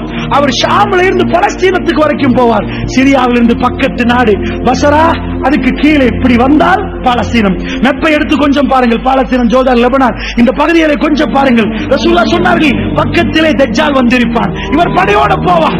போனால் உப்பு கரைவது போன்று, தண்ணீரை உப்பு கரைவது போன்று தஜ்ஜால் ஈசா இப்னு மரியத்தை கண்டால் கரைந்து விடுவார். பாபு லூத், பலஸ்தீனத்துடைய பாபு லூத் என்று சொல்லக்கூடிய இடத்திலே தஜ்ஜாலை அவர்கள் கொல்லுவார்கள் என்றார்கள் ரசூல் ஸல்லல்லாஹு அலைஹி வஸல்லம். இதுக்கு அங்கால் மறுமையுடைய நிகழ்வுகளை ரசூலுல்லாஹ் விவரித்தார்கள். அல்லாஹ்வுடைய நல்லடியார்களே, அப்படி என்று சொன்னால் நானும் நீங்களும் மறுமை நெருங்கிவிட்டது என்ற உணர்வை எடுக்க வேண்டும் என்பதற்கு தான் அல்லாஹ்வுடைய தூதர் மறுமை அடையாளங்கள் சொன்னார்கள். இவைகளை எல்லாம் சிந்தித்து பார்த்து எங்களுடைய கல்விகளிலே மஸ்ஜித் நபவியிலே நெருப்பு வருகிற நேரம் இந்த உம்மத்து ஒன்று சேர்ந்து அழுது புலம்பி தௌபாவிலே ஈடுபட்டார்களே, இந்த மாதிரி சம்பவங்கள் கேள்விப்படுகிற நேரம் என்னுடைய நிலைமை என்ன? இந்த துனியாவுடைய வாழ்க்கை அற்பமான வாழ்க்கை, இவைகளை எல்லாம் திறந்து விட்டு மறுமையுடைய வாழ்க்கைக்கு போகிற நேரம் அல்லாஹ் ரப்புல் ஆலமீன் ஸுல் அர்ஷில் மஜீத், அரிசுக்கு சொந்தக்காரன் வந்து என்னை பேசுகிற நேரம், எனக்கு அருமை அலைஹிஸ்ஸலாத்து வஸ்ஸலாமோடு என்னால் சுவர்க்கத்தில் வாழ்வதற்கான அவகாசம் கிடைக்குமா? என்னுடைய அன்பு சகோதரர்களே, இதை சிந்தித்து பார்ப்பதற்காக இரண்டாவது இந்த உரையை நாங்கள் நிகழ்த்தினோம். இந்த உரையை ஏன் நிகழ்த்தினோம் தெரியுமா? மறுமை நெருங்கிவிட்டது என்ற உணர்வு எனக்கும் உங்களுக்கு வருகிற நேரம் என்னுடைய தொழுகை இன்னும் பக்குவமாக்கப்படும், என்னுடைய தர்மங்கள் அதிகமாக்கப்படும், நானும் நீங்களும் இன்னும் பேணுதலாக நடக்க ஆரம்பிப்போம். அதற்காக வேண்டித்தான் மறுமை அடையாளங்கள் என்று ரசூலுல்லாஹ் போட்டார்களே தவிர, மறுமை அடையாளங்கள் என்று ஏன் ஃபுராத் நதியை பேச வேண்டும், ஏன் யூப்ரட்டீஸை பேச வேண்டும், ஏன் அதை பேச வேண்டும், ஏன் எகிப்தை பேச வேண்டும்? இவைகள் எல்லாம் ஏன் பேசுகிறார்கள் என்றால், இவைகள் ஒவ்வொன்றும் சான்று. அல்லாஹ்வுடைய நல்லடியார்களே, சஹாபாக்கள் எக்கச்சக்கமாக கண்டார்கள். மதீனாவிலே 3000 பேர் 10,000 பேரை வெற்றி கொண்டு அஹ்ஸாபுக்கு பிறகு அவர்களுக்கு ஷாம் கிடைத்தது. உமர் பின் கத்தாபுடைய காலத்தில் உலகமே அவர்கள் கையிலே கிடைத்தது. ரசூலுல்லாஹ் சொன்ன வார்த்தைகள் அத்தனையும் அவர்கள் கண்களால் பார்த்தார்கள். கல்லு கட்டின ஒரு காலம் இருந்தது, கருவூலம் கிடைக்கும் என்று தெளிவான ஒரு ஹதீஸ் வந்தது. எப்படி சொன்னார்கள் தெரியுமா? பாரசீக மன்னருடைய அந்த பணம் இந்த அதாவது இஸ்லாமிய மார்க்கத்துக்காக வேண்டி செலவழிக்கப்படும் என்றார் ரசூலுல்லாஹ். கண்ணு முன்னாடி செலவழிக்கப்பட்டது. அதில் உமர் பின் கத்தாப் துளியையும் தொடவில்லை. சுப்ஹானல்லாஹ். ஒரு எம்பயர், ஒரு ராஜ்யத்தை பார்த்து இதில் உள்ள கருவூலங்கள் அத்தனையும் அல்லாஹ்வுடைய பாதைகளை ஃபீ சபீலில்லாஹ், அல்லாஹ்வுடைய பாதையில் செலவழிக்கப்படும் என்றால், கண்ணு முன்னாடி அது நடந்தது என்றால் அவர்களுக்கு எப்படி இருந்திருக்கும்? அல்லாஹ்வுடைய தூதர் நாமசித்து பேசி அத்தனை வார்த்தைகளையும் கண்ணால் கண்டால், அவர்கள் அத்தனை உணர்வு பூர்வமாக பார்த்தால், இவைகள் எல்லாம் யாருக்கும் சந்தேகப்படாமல் உணர்வு, இவைகள் அத்தனையும், இந்த சம்பவங்கள் அத்தனையும் என்னையும் உங்களை மறுமைக்கு தள்ளுகிறது என்றால் ரசூலுல்லாஹி ஸல்லல்லாஹு அலைஹி வஸல்லம் சொன்னார்கள், வஜா ரப்புக, அல்லாஹ் ரப்புல் ஆலமீன் வருவான், வஜா ரப்புக வல் மலக்கு ஸஃபன் ஸஃபா, மலக்குமார்கள் எல்லாம் அனுபவித்து நிற்பார்கள். வஜிஅ யௌமஇஸின் பிஜஹன்னம், நரகம் கொண்டு வந்து நிப்பாட்டப்படும். அல்லாஹ் ரப்புல் ஆலமீன் எல்லோரையும் ஒன்று சேர்த்து இருக்கிற நேரம், நாக்கிசூரு உஸிஹிம் இந்த ரப்பிஹிம், சில மனிதர்கள் தலைகளை எல்லாம் குனித்து கொண்டிருப்பார்கள். ரப்பனா அப்ஸர்னா வஸமிஅனா, யா அல்லாஹ் அத்தனையும் பார்த்து விட்டோம், அத்தனையும் கேட்டு விட்டோம், யா அல்லாஹ் சின்னோர் அவகாசம் தந்து விட இறைவா, சின்னோர் அவகாசம் தந்து விட இறைவா, நாங்கள் போய் எல்லாத்தையும் செய்துவிட்டு வருகிறோம் என்று கேட்பார்கள். அல்லாஹ் ஜல்ல ஷானுஹு தஆலா என்ன செய்வான் தெரியுமா? வம்தாசுல் யௌம அய்யுஹல் முஜ்ரிமூன், பாவிகளே விலகி விடுங்கள் என்று அல்லாஹ் ரப்புல் ஆலமீன் சொல்லுவான். பாவிகளே விலகி விடுங்கள். முஸ்லிம்கள் முஃமின்கள் எல்லாம் ஒரு பகுதியாகும், காஃபிர்கள் எல்லாம் இன்னொரு பகுதியாகும், அப்படியே விலகி விடுவார்கள். ரசூலுல்லாஹ் சொன்னார்கள், யா நஃப்ஸி யா நஃப்ஸி யா நஃப்ஸி, என்னுடைய ஆன்மாவை என்னுடைய ஆன்மாவை என்று எல்லோரும் நிர்வாணமாக ஓடி அல்லாஹ்வுடைய சன்னிதானத்துக்கு வருகிற நேரம் அல்லாஹ் ஜல்ல ஷானுஹு தஆலா தீர்ப்பு கொடுப்பான். தனிப்பட்ட ரீதியிலே ஒவ்வொரு மனிதனுக்காக ஒவ்வொன்றாக துருவி துருவி விசாரித்து அல்லாஹ் ரப்புல் ஆலமீன் தீர்ப்பு கொடுப்பானே. அந்த சன்னிதானத்தை பற்றி எனக்கும் உங்களுக்கும் என்றைக்காவது ஞாபகம் வந்தது உண்டா? அல்லாஹ்வுடைய நல்லடியார்களே, அந்த சன்னிதானத்திலே நானும் நீங்களும் அல்லாஹ்விடம் பதில் கொடுக்க வேண்டுமே. ரசூலுல்லாஹ்வுடைய முகம் அப்படியே செவந்து விடுமே. அல்லாஹ்வுடைய நல்லடியார்களே, அவைகள் எல்லாம் சொல்லுகிற நேரம், பெருமானாருடைய கடைசி நேரம் உங்களுக்கு நன்றாக தெரியும். எந்த அளவுக்கு அவர்கள் அல்லாஹ்வை நெருங்கினார்கள் என்றால், ஆயிஷா ரலியல்லாஹு அன்ஹா அவர்கள் சொன்னார்கள், திங்கட்கிழமை சூரியன் உதித்தது, சுபஹ் நேரம் ரசூலுல்லாஹ் அவர்கள் எழுந்தார்கள், அவருடைய காலுக்கு கொஞ்சம் சக்தி கிடைத்தது. வியாழக்கிழமை ராத்திரி ரசூலுல்லாஹ் வீட்டுக்கு வந்தவர்கள் வெள்ளிக்கிழமை ஜும்மாவுக்கு போகவில்லை. சனிக்கிழமை திடீரென்று முழிச்சு பார்த்தார்கள், மூர்ச்சி அடைந்தார்கள், முழிப்பார்கள், மூர்ச்சி அடைவார்கள். என்னுடைய வீட்டில் அப்படியே இருந்தது. திடீரென்று ஒரு தடவை ரசூலுல்லாஹ் முழிச்சு பார்த்தார்கள். பார்த்துவிட்டு கேட்டார்கள், ஆயிஷா வீட்டில் எவ்வளவு இருக்கிறது ஆயிஷா என்று கேட்டார்கள். என் ஞாபகம் சரி என்றால் 6 திர்ஹம் இருக்கிறது என்று ஆயிஷா ரலியல்லாஹு அன்ஹா சொன்னார்கள். அல்லாஹ்வுடைய தூதர் சொன்னார்கள், ஆயிஷா எவ்வளவு? 6 என்றார்கள். அப்படியா, இது எல்லாம் அல்லாஹ்வுடைய பாதையில் கொடுத்து விடுவோமா ஆயிஷா? இதை வீட்டில் வைத்துக் கொண்டு நான் எப்படி அல்லாஹ்வை சந்திப்பது ஆயிஷா? சனிக்கிழமை தயாராகிறார்கள். எல்லாத்தையும் கொடுத்த ரசூலுல்லாஹ், இந்த உம்மத்துக்கு தன்னுடைய வாக்குறுதியை நிறைவேற்றிய ரசூலுல்லாஹ் வீட்டில் உள்ள சொத்துக்கள் எல்லாம் கொடுக்கிறார்கள். ஆயிஷா ரலியல்லாஹு அன்ஹா சொன்னார்கள், யா ரசூலுல்லாஹ் கொடுத்து விடுவோம், யா ரசூலுல்லாஹ் கொடுத்து விடுவோம் என்றார்கள். கொடுத்து விட்டு ஞாயிற்றுக்கிழமை ஆயிஷா ரலியல்லாஹு அன்ஹா சொன்னார்கள், அவருடைய தலைவலி கூடியது, மூர்ச்சியிடுவார்கள், திரும்பி பார்ப்பார்கள். பள்ளிவாசலுக்கு போக முடியாத அளவுக்கு ரசூலுல்லாஹ்வுக்கு இருந்தது. வியாழன் இரவு, வெள்ளி, சனி, ஞாயிறு போகவே இல்லை. திங்கட்கிழமை அதிகாலை அல்லாஹ்வுடைய தூதர் திடீரென்று எழும்பி நின்றார்கள். எழும்பி நிற்கிற நேரம் அந்த மக்கள் தொழுகைக்காக வேண்டி இருக்கிற நேரம், எங்களுடைய வீட்டுக்கும் பள்ளிவாசலுக்கும் ஒரே ஒரு திரைச்சீலை ரசூலுல்லாஹ் அகற்றி பார்த்த உடனே மக்கள் எல்லாம் சிரித்தார்கள். மதீனாவிலே அப்படிப்பட்ட ஒரு அமர்களும் அல்லாஹ்வுடைய தூதர் குணமாகிவிட்டார், அல்லாஹ்வுடைய தூதர் குணமாகிவிட்டார் என்ற அந்த அமர்களும் பரவுகிற நேரம் அல்லாஹ்வுடைய தூதர் கையை காட்டி, இல்லை இல்லை சிரித்து விட்டே நான் தொழுகைக்கு வரவில்லை என்று கையை காட்டி வீட்டுக்கு வந்தார்கள். அதாவது என்னுடைய மடிக்கு வந்தார்கள். கொஞ்சம் கொஞ்சமாக சூரியன் மேலைக்கு வருகிறது.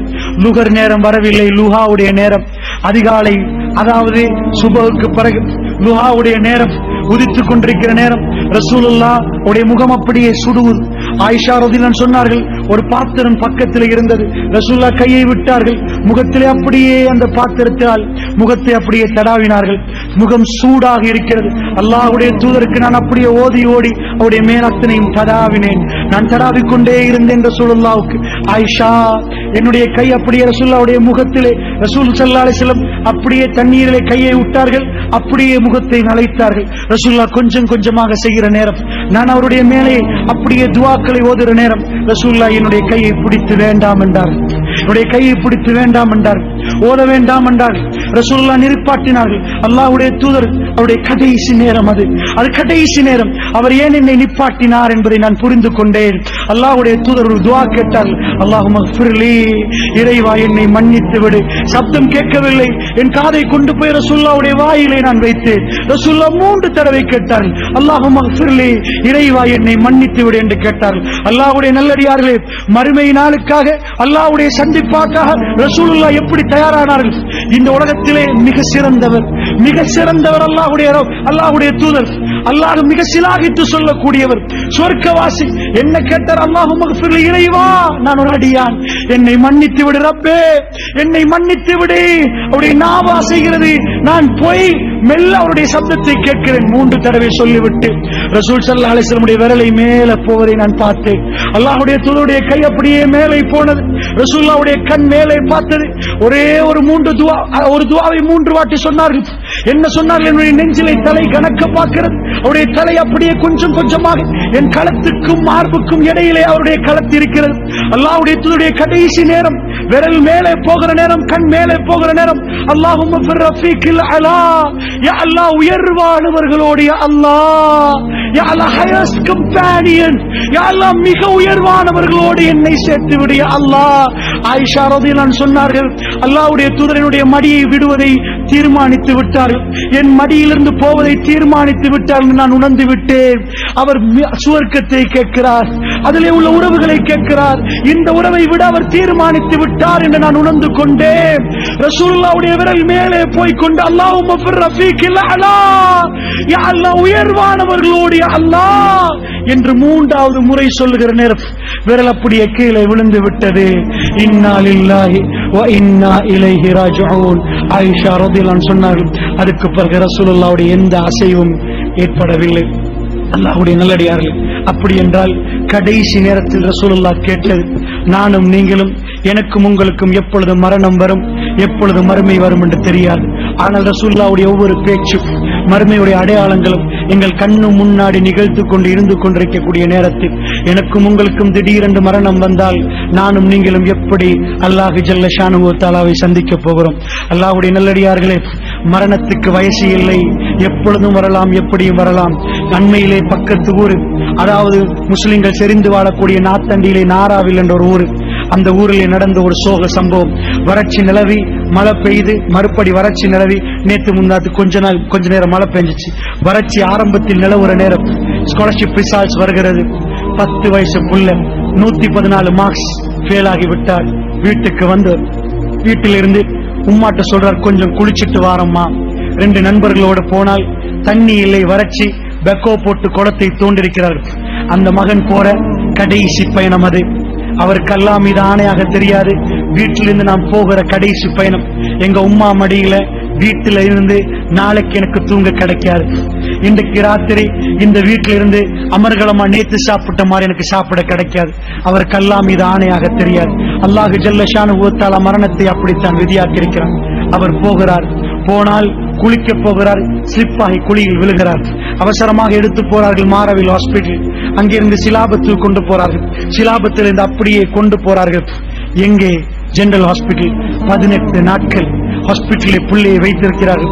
நெஞ்சை அமழ்த்தினால் சேறு வெளியாகிறது, சேரை எடுக்கணும். சேறு உள்ளக்க சேரும் செகதியும் நிறைந்திருக்கிறது. நெஞ்சை அமிழ்த்தி கொண்டு போகிற நேரம் டாக்டர்ஸ்மார்களுக்கு அதிர்ச்சிகரமான விஷயம், நெஞ்சை அமிழ்த்த சேறு வெளியாகிறது. ஆனால் இன்னும் நெஞ்சை அமிழ்த்தினால் ஹார்ட் நின்றுவிடும். அதனால் நெஞ்சை அமிழ்த்த முடியாது, ஒரு கட்டத்தோடு நிப்பாட்டணும். சேறு வெளியாகாவிட்டால் மௌத்தாகுவார், சேரை வெளியாக்குவதற்கு நெஞ்சை அமிழ்த்தினாலும் மௌத்தாகுவார்.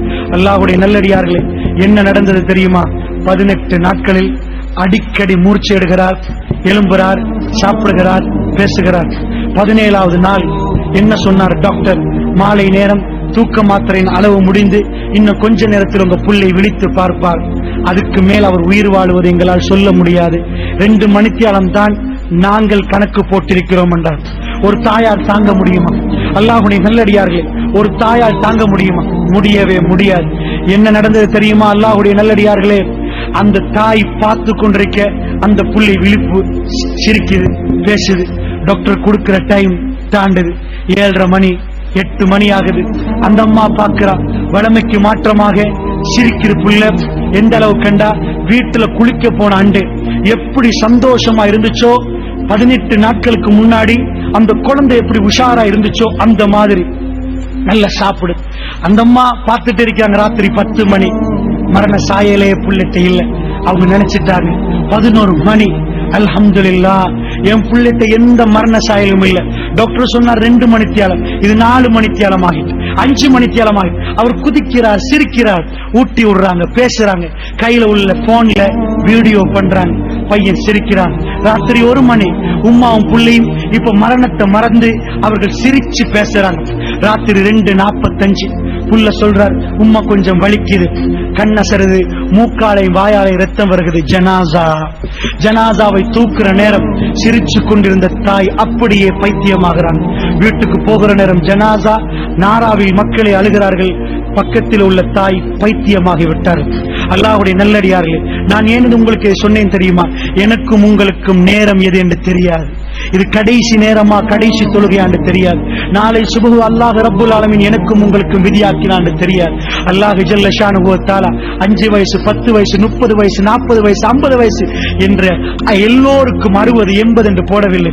5லும் போவார்கள், 10லும் போவார்கள், 15லும் போவார்கள். ரப்புல் ஆலமீனுடைய சன்னிதானத்தை நானும் நீங்களும் சந்திக்கிறதுக்கு தயாரா? அல்லாஹ்வுடைய நல்லடியார், இந்த பயானுடைய அடுத்த நோக்கம் இந்த மக்கள் எல்லாம் திரட்டி மறுமையை பற்றி சிந்தனை உருவாக்கி நானும் நீங்களும் அல்லாஹ்வுடைய சன்னிதானத்தை சிந்திக்கக்கூடியவர்களாக மாற வேண்டும் என்பதுதான் அடுத்த நோக்கம். அப்படி என்றால் இவைகளை எல்லாம் நன்றாக புரிந்து இந்த நாளில் நாம் எல்லாம் அல்லாஹ்வுக்கு நெருங்கக்கூடிய நாளாக மாறி இந்த உரைகளை, இந்த நிகழ்ச்சிகளை, இதே மாதிரியான நிகழ்ச்சிகளை உருவாக்குவதற்கு ஒருங்கிணைப்பாளர்களுக்கு, இந்த நிகழ்ச்சிகளை செய்தவர்களுக்காக நீங்கள் துஆ செய்ய வேண்டும். இந்த ஊர் மக்களை இதே மாதிரி திரட்டி அந்த மாதிரி இந்த மக்களுக்கு உபதேசம் பண்ணுவதற்கு அவர்களுக்கு அல்லாஹ் ரப்புல் ஆலமீன் அவர்களுக்கு இன்னும் ஹிதாயத்தை கொடுக்க வேண்டும், இன்னும் தைரியத்தை கொடுக்க வேண்டும் என்று நீங்கள் துஆ செய்ய வேண்டும். ஏன் இந்த உலகத்தில் ஃபித்னா எங்கேயும் நிறைந்து கொண்டிருக்கிற நேரம் நல்லுள்ளம் படைத்தவர்கள் அல்லாஹ்வை பற்றி பேசுவதற்கு இந்த மாதிரியான சபைகளை உண்டாக்கினால் அவர்களுக்கு அல்லாஹ் அருள் புரிய போதுமானவன். அல்லாஹ்வுடைய நல்லடியார்கள், இது மிக புனிதமான சபை. ஏனென்றால் நானும் நீங்களும் அல்லாஹ்வை பற்றி பேசினால் மலக்குமார்கள் இங்கே சூழ்ந்து விடுவார்கள். இவர்கள் போய் அல்லாஹ்விடம் சொல்லுவார்கள். அல்லாஹ் ரப்புல் ஆலமீன் கேட்பான், யார்? அல்லாஹ் கேட்பான். அல்லாஹ்வுக்கு எல்லாம் தெரியும். அவர்கள் கேட்பார், யார்? அவர்கள் எதை கேட்கிறார்கள், எதை கேட்டார்கள்? அல்லாஹ் ரப்புல் ஆலமீனிடம் மலக்குமார்கள் சொல்லுவார்கள், யா ரப், யா ரப். அவர்கள் உன்னை பற்றி பேசினார்கள். அவர்கள் எதற்காக பேசினார்கள்? அவர்களுக்கு என்ன வேண்டுமாம்? சுவர்க்கம் வேண்டுமா யா ரப்? அல்லாஹ் கேட்பான், அவர்கள் சுவர்க்கத்தை பார்த்து விட்டார்களா? என்னுடைய அரிசை பார்த்து விட்டார்களா? யா ரப், அவர்கள் அதை ஒன்றையுமே பார்க்கவில்லையா அல்லாஹ்? அவர்கள் எதையும் பார்க்கவில்லை. அப்ப ஏன் கேட்டார்கள்? யா ரப், அவர்கள் உன்னை நம்பியிருக்கிறார்கள், இந்த சுவர்க்கம் அவர்களுக்கு வேண்டும் என்று அவர்கள் கேட்கிறார்கள். அல்லாஹ் ரப்புல் ஆலமீன் சொல்லுவானா, அந்த சபையில் உள்ளவருடைய பாவங்களை எல்லாம் நான் மன்னித்து விட்டேன் மலக்குமார்களே, நீங்கள் சாட்சி என்று அல்லாஹ் ரப்புல் ஆலமீன் சொல்லுவானா. நல்ல அல்லாஹ்வை பற்றி பேசக்கூடிய சபைகள், அப்படிப்பட்ட கண்ணியமான சபைகள். அல்லாஹ் ரப்புல் ஆலமீன் என்னுடைய மரணத்துக்கு முன்னாடி அந்த மாதிரியான சபைகளில் என்னையும் அல்லாஹ் உங்களையும் சேர்த்தருள் புரிவானாக. வ ஆகிரு தஅவானா அனில் ஹம்துலில்லாஹி ரப்பில் ஆலமீன். வஸ்ஸலாமு அலைக்கும்.